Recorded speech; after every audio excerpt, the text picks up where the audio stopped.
Jamie here. Welcome back to another episode of Milk, Honey, and Mayhem. Today we're going to be talking about the Yellow Deli, where the food is divine, but there's something more sinister going on behind those swinging saloon style doors. They call themselves the 12 Tribes. Their goal? To amass 144,000 male virgins. Why? Because they believe this is the key to unlocking the second coming of Christ. It's not just deli rose sandwiches and waffles with blueberry compote. Salvation's on the menu too, but the price might just be your free will. Let's get into it. Elbert Eugene Spriggs was born to Mabel and Elbert Spriggs in Chattanooga, Tennessee in 1937. A local football star, he went to the University of Tennessee, Chattanooga, where he earned a degree in psychology. But this man couldn't seem to settle on anything. He'd been divorced 3 times and worked a variety of jobs. While he was operating carnival rides in 1969, he claims to have heard God say to him, "Is this what I designed you for?" Now, I feel like this is a good question for all of us to ask of ourselves, but Eugene took it to a weird place. He moved to California to involve himself in the Jesus People movement, and it wouldn't be too long before he met one of the most right wing Christian fundamentalist women in the whole state and fell head over heels for her particular level of crazy. He brought Marcia Ann Duval back to Chattanooga and married her in 1972. The two moved into what was called the Vine House and opened a small deli. Now, in the 70s, it was pretty common to sit around in a group discussing deep topics, especially spirituality. Martha wanted to reach out to young adults who were disillusioned with their parents' stiff old church practices, and Eugene just loved to hear himself talk, so they began offering free meals to the lost and wayward souls who agreed to come to their prayer meetings. These meetings became pretty popular, broke kids and free food and all. Since their home was named the Vine, they called their group the Vine Christian Community Church. They grew most of the food they served in the deli even back then, and it wouldn't be too long before the couple asked those wayward souls to move in with them, worship daily, and tend the land in a communal setting. That's exactly what they did. And by the following year, there were between 50 to 60 young adults living with the Spriggs in their home. Things were starting to get just a bit cramped, so the Spriggs bought a cluster of 3 houses. They started calling themselves the Light Brigade and began operating the Yellow Deli business model as we know it today. At the very beginning, they really tried to live by the laws of the original church, the one back in Jerusalem around 30 AD, because King Herod seems like he'd just be a great time. Now, while they held twice daily worship meetings on the commune, the group also decided to attend the First Presbyterian church services on Sundays. Everyone was carrying on as usual until one January morning in 1975.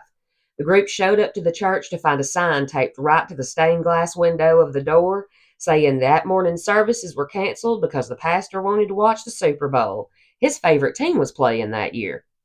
I mean, this is Tennessee. We live, breathe, and bleed football. That year, the Minnesota Vikings lost to the Pittsburgh Steelers by 16-6, and the Light Brigade lost their shit. That's when they began really trying to recreate the first century church, described in the book of Acts. But perception is everything in this case, and by the late 70s, Gene's sister told him that his beliefs were scaring her, and he replied that he was only following the Lord's teachings. Was he, though? Word began to spread around town. The local colleges and universities warned their students to stay away from them, and the newspaper started throwing around the word cult. But when the local pastors found out that old Elbert Eugene was down there in the creek at Warner Park baptizing folks, they had a real come to Jesus meeting with them and ran the whole group clear out of town. I reckon they thought Vermont was far enough away, so they settled in Island Park, reopened the Yellow Deli, saw Eugene as some sort of modern messiah, began referring to him as Yonek, which is Hebrew for the Anointed One, and renamed themselves the 12 Tribes of Israel after a quote from the Apostle Paul. Trigger warning here, because things go downhill quickly. And again, perception is everything, but I don't think we're reading the same Bible. To become a baptized disciple, you must give up everything: land, cars, businesses, money, family, children, any contact with the outside world. Okay, but where does it say you had to give it to Eugene? Now, with most fundamentalist groups, their hatred of the gay people runs deeper than some of these hollers around here, and they believe that gay people are directly refusing God's command and deserve a punishment no less than death. They refuse all doctors or medication, relying instead upon God's plan, believing that unconfessed sin is the reason that people get sick and die young. You were an elder, so when people were ill, what was your role? As an elder and a shepherd, you would go and you would find out if there was anything in them that they needed to get out.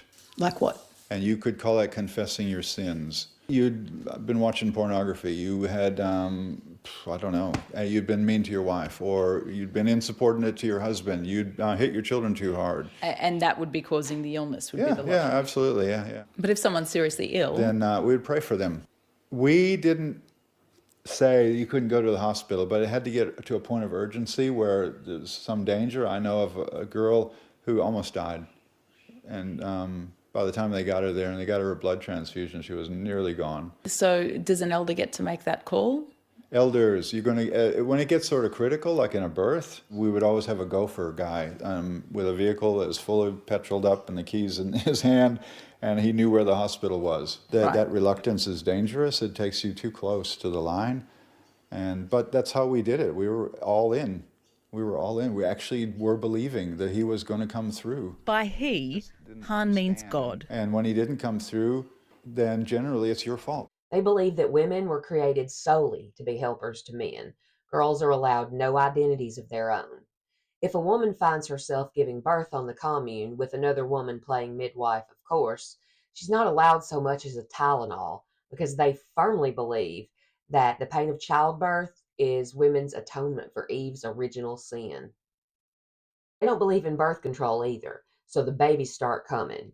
And since these babies are born at home, unvaccinated, and homeschooled, there are no records of any kind on these kids. None. Their homeschooling, they learn they're only allowed to look at the floor. They can't make eye contact or have any fun. The girls always have to part their hair down the middle, and they're never allowed to cut it. They're afraid they might emasculate the men. They're taught that the Jews were collectively responsible for the death of Christ, and that the Jewish people deserve what happened during the Holocaust because Hitler was simply trying to save their country. Then they learn about how Abraham Lincoln was the worst person to ever exist because he freed the black men, therefore dooming them to an afterlife in the lake of fire, because the only way a black person could get into heaven is by devoting his life to serving the white man. Then they're told that they're never going to eat any chocolate, they won't be celebrating birthdays, and they can never have any toys before they send them back out to work the fields. While these kids don't get much teaching, the adults sure do. The cult's main rule is that children must obey authority, and if they don't, a physical punishment must be given by anyone in the group before that child can be forgiven for their behavior. Taking spare the rod, spoil the child literally, they're taught to wet a small wooden stick for maximum pain. They weren't just whipping these kids, they were beating them, often, and they started young. 2-month-old squirming around during a diaper change? Beat that baby bloody. Toddler giggling at another kid across the room? Beat them both back into submission. One ex-member told of a time when she was a little girl and she took a towel, rolled it up, folded it over, and pretended that it was a baby doll. Now, most adults would find this behavior adorable, but that little girl had broken 2 rules. The first one, she had a doll. That was a possession. It's not allowed. And 2, she pretended. And that was the worst rule that she could have broken, because once you're in the 12 tribes, you're not allowed to have any thoughts of your own. Only the groupthink doctrine is allowed in your head. They beat that little girl damn near to death and then put her in a dark closet until she regained enough strength to be put back to work. The adults are brainwashed into thinking that it's better for the children to get into heaven with a body full of whelps than to go to hell without them. Their ways of keeping kids in line also included restraining, which meant gripping the back of their head and squeezing until the pain became so unbearable that the child obeyed, or scourging, where they're stripped naked and whipped with that wet rod over every single inch of their bodies. They also locked them in dark rooms for days on end while withholding food from them. Poor kids. Folks who just popped by for a sandwich began to notice, and someone finally called the law. On June 22nd of 1984, Vermont State Police raided the compound, took 112 children into custody, and arrested Charles Eddie Wiseman, one of the elders, for child abuse. The majority of these kids didn't have birth certificates, and the ones who did, well, their parents refused to tell the authorities their names. You can't prosecute against something that legally doesn't exist, and all the law could do were hand them babies right back over and say good day. The person who made the initial allegations recanted their statement. And here's the insane part. After the case fell apart, Eddie Wiseman's attorney quit the law practice, joined the cult, and married him. To this day, they celebrate the day the government couldn't touch them as one of their annual holidays. All of the cultists walked together into the Island Park Lake to wash away the flaws of Christianity and then decided that their insanity should be spread throughout the world. Around this time frame, the mission went from recreating the first church to actively trying to bring about the apocalypse referenced in the book of Revelation by creating a new Israel consisting of 12 tribes in 12 different geological locations. They believe that once they can accumulate 144,000 male virgins, they can sacrifice them and bring about the second coming of Christ, whom they call Jeshua. Now, even though they frown on going to college, they tend to move to college towns for recruitment purposes, and these people are all over the place, y'all. California has two. There's Boulder, Colorado, Arcadia, Florida, Brunswick, Georgia, two in Tennessee, the original location in Chattanooga, and the one here in Pulaski. Then you've got Island Pond and Rutland in Vermont, two in Plymouth, Massachusetts, Warsaw, Missouri, Hidden Night, North Carolina, Lancaster, New Hampshire, and five in the state of New York. Now, if you live outside the United States and you're really craving a cult sandwich, all hope's not lost. There are two locations in Buenos Aires, Argentina, one in New South Wales, Australia, two in Brazil, three in British Columbia up in Canada, plus the ones in Manitoba and Ontario. There's one in Kyoto, Japan, two in Spain, and one in Honiton in the UK. There used to be one in Germany, but in 2018, the police there managed to shut that one down and rescue 40 children who'd been beaten with sticks. There's one thing about Germany. They ain't tolerating nobody hitting no kids over there. Mm-mm. I wonder if that has anything to do with why they built underground bunkers at the locations in Island Pond in Buffalo, New York. Now, I know what you must be thinking. Those delis must be making bank to afford all that $36 million worth of property that they own. But you'd be wrong. The restaurants barely break even. The real money comes from all the other businesses that they own and operate. Besides the Yellow Deli and the Common Ground Cafe, they own and operate a publishing company called the Parchment Press, where they print all their pamphlets and teaching manuals. They have two construction companies, BOJ, which operates all over the country, and Commonwealth Construction, which is mainly in the Southeast. There's Greener Formulas, a soap and body research and development company that operates for the Common Sense Farm. That's who makes all the goat milk-based soaps and lotions that they sell in their delis. Simon the Tanner produces shoes and outdoor outfitter type stuff. And then there's Mate Factor, a yerba mate import company, and Tribal Trading, an organic food distribution center based in Spain. They own a ship that's docked in Georgia, a 1950s style Greyhound bus that they use to travel the country, and back last summer I personally saw them hauling a submarine through town. So, if they're not allowed to own any personal property, who owns the businesses? They place them in a network of LLCs. No one person can touch them and take the money and run. Shady, but smart if you want to prevent your followers from leaving. Speaking of shady, the 12 Tribes operates as a 501(d), which is a for-profit organization with a religious purpose and a common treasury. So they do pay property tax, but no income tax.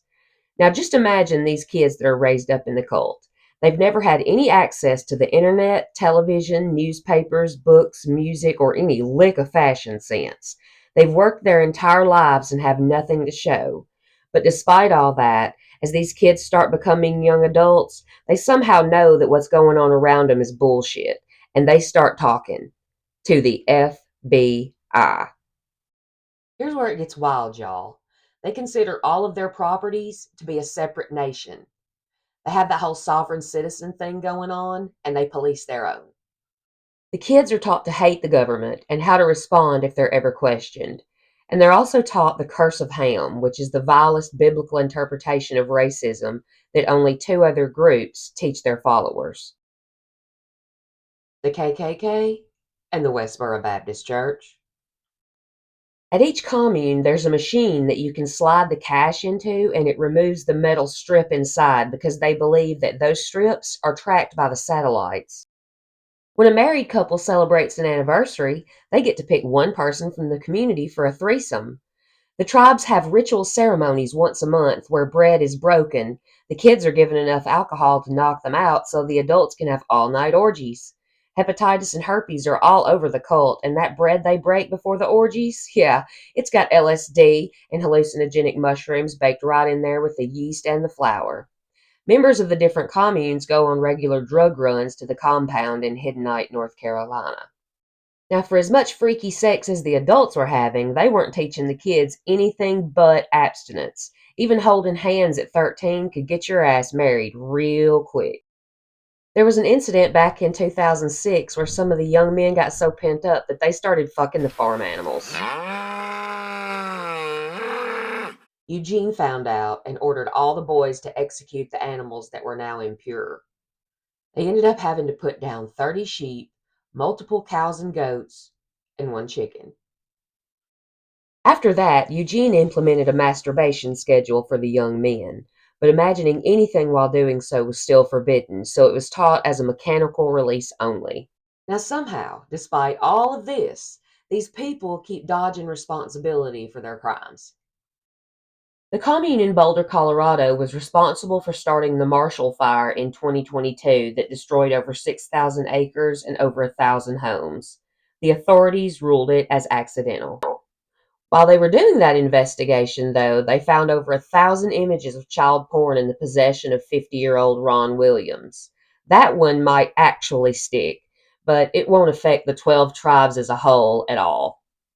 Elbert Eugene Spriggs passed away at the Hiddenite, North Carolina location in 2020, but the 12 tribes carry on with their craziness, more unchecked than ever. Clearly, they'll protect each other at all costs. Now, cults as a whole tend to attract some mentally unstable folks. So what happens when one of them murders one of their own? That's exactly what happened here in the land of milk, honey, and mayhem, and that's what we're getting into next week.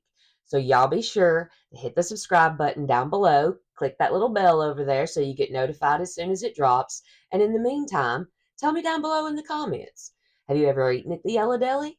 Did you know they were a cult? Would you ever consider joining a cult? Let me know down below. And until next time, y'all be good.